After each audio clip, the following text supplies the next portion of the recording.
سلام، وقت بخیر. به این دوره ما خیلی خوش اومدید. تو بحث خرید و فروش میگفتم توی قرارداد یه شرطی وجود داره، شرط مستحق للغیر بودن.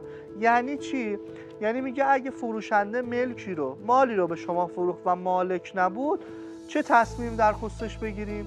یعنی اگه یه ملکی رو به شما فروخت مالکش نبود، زمین مثلا ملی بود، مجازاتش چیه؟ مجازات که نه، در واقع وجه التزامش چیه؟ عموما توی قراردادها دوستان یا حالا بنگاهدارای عزیز می‌نویسن که 10% یا 20% از ثمن معامله. این نکته رو باید بدونید، وقتی که یه ملکی، یه مبیعی مستقل للغیر در میاد، کل قرارداد باطل میشه و وقتی قرارداد باطل میشه شروط اون هم باطل میشه. اما من یه راهکار خیلی خوب بهتون ارائه بدم.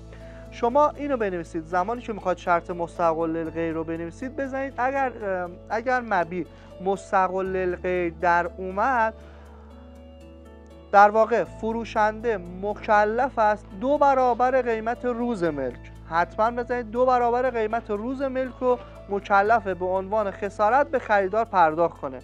این جمله رو حتما بنویسید.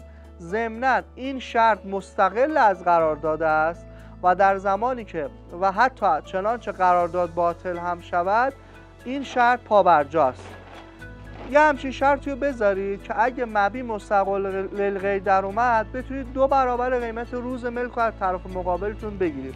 حتما این نکته هم بنویسید که این شرط مستقل از قرارداد و چنانچه قرارداد باطل هم شود این شرط پابرجاست.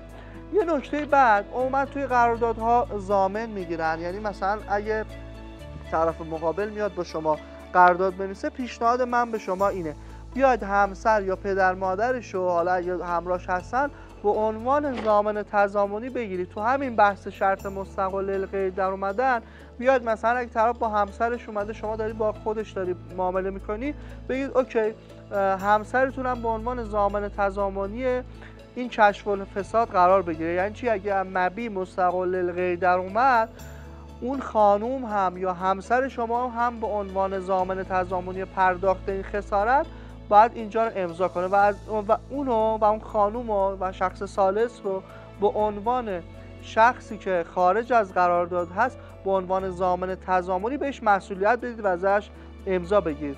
عنوان درستش هم اینه: فلان شخص ثالث به عنوان ضامن تضامنی مستقل للغیر در اومدن این قرارداد مکلف به پرداخت. چنانچه قرارداد مستقل للغیر در اومد مبیعش، علاوه بر خریدار، علاوه بر رجوع به در واقع فروشنده، میتونه به اون خانوم یا اون شخص ثالث هم جهت اخذ این خسارت مراجعه کنه.